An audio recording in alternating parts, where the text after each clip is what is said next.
Virat Kohli's innings, just a supreme innings by this gentleman one more time, and he's got fans on both sides of the border. Oh yeah, you know, people appreciate what he does. और कोई मेरे ख्याल साल पहले वकार वसीम हमने अपने जो original programme था हमारा उसमें हमने जिक्र किया था जब मैंने कहा था कि ये किंग नहीं है, ये किंग कोहली वाला नहीं है, ये एम्परर वाला स्टेटस है. Under pressure running between the wicket and तक दुक्के पे दुक्का लिए जा रहा है. और दैट शोज द और 50 ओवर फील्डिंग कर चुका है. पागल है. हाँ. look at the king man, the emperor is top of the master. लग रहा है मेरी ये लांचा आ रही है ना.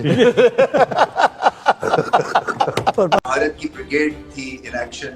ऑस्ट्रेलिया की टीम हमेशा अच्छा खेलती है, सो ठीक है, भरपूर तो प्लेयर्स नहीं थे ऑस्ट्रेलिया के, मगर फिर भी ऑस्ट्रेलिया है. लेकिन फिर भी ऑस्ट्रेलिया ने इनको पकड़ा और पकड़ के मुश्किल सिचुएशन में डाला हिंदुस्तान को, और वहाँ पे उसने इतनी ज़बरदस्त इनिंग्स खेली. यहाँ पे अगेन आपको ये मानना पड़ेगा हिंदुस्तान का कैरेक्टर वाज अमेजिंग. और यहाँ पे इन्होंने ऑस्ट्रेलिया को पकड़ा. मैंने कहा यार देखना ये कम बैक करेंगे बीच में और ये मारेंगे ऑस्ट्रेलिया को और ये रगड़ा लगाएंगे. और वही हो गया, इंडिया इनके मत्थे लग गया. इंडिया बेसिकली ऑस्ट्रेलिया के मत्थे लग गया. ये हमारे इस्लामाबाद या पिंडी या पंजाब में ज़बान में मत्थे लगने ना कि सर पड़ जाना, तो ये मत्थे लग गया इंडिया इनके ऑस्ट्रेलिया के.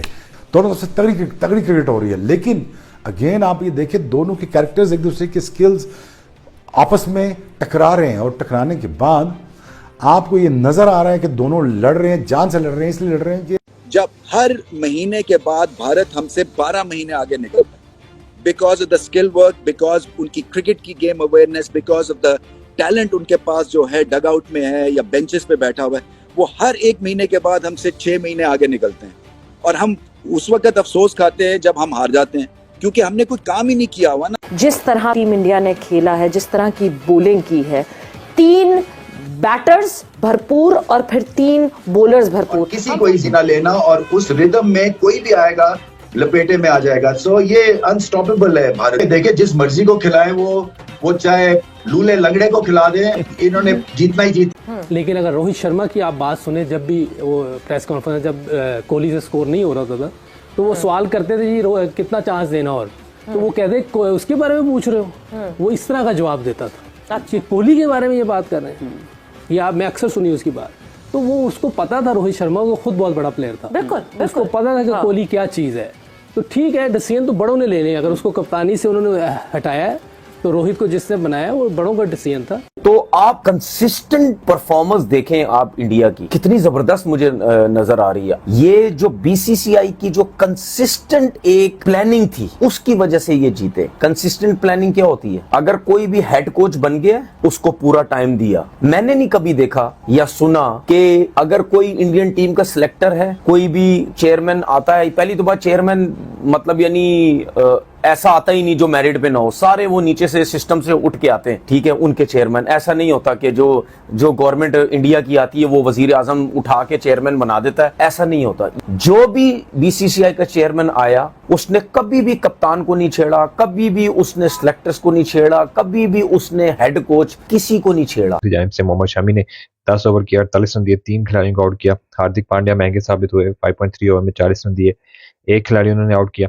कुलदीप यादव 8 ओवर में 44 रन दिए, कोई खिलाड़ी आउट नहीं कर सके. वरुण चक्रवर्ती पिछले मैच में 5 लिया था उन्होंने, इस मैच में भी 2 खिलाड़ियों को आउट किया और 49 रन उन्होंने कंसीड किया अपने 10 ओवर में. अक्षर पटेल ने 8 ओवर किया, 43 रन दिए, 1 खिलाड़ी को आउट किया. और रविंद्र जडेजा ने भी 8 ओवर किए, 40 रन दिए, 2 खिलाड़ी को आउट किया.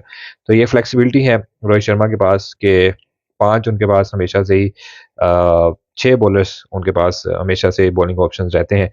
4 आज स्पिनर्स उन्होंने आज दोबारा से खिलाए थे. पिछले मैच में भी 4 स्पिनर खेले थे. न्यूजीलैंड को पकड़ लिया था उन्होंने, और आज ऑस्ट्रेलिया को भी बड़ा स्कोर करने से रोका और चेज किया इस टोटल को. रोहित शर्मा कैप्टन 29 गेंदों पे 28 रन चलते बने. शुभमन गिल 11 गेंदों पे 8 रन बनाकर आउट हो गए. एक वक्त में इंडिया की टीम बहुत ज्यादा मुश्किलात का शिकार लग रही थी, जब 8 ओवर में 43 स्कोर पर 2 खिलाड़ी आउट हो चुके थे. वहां पे लग रहा था कि इंडिया की टीम अब शायद नहीं जीत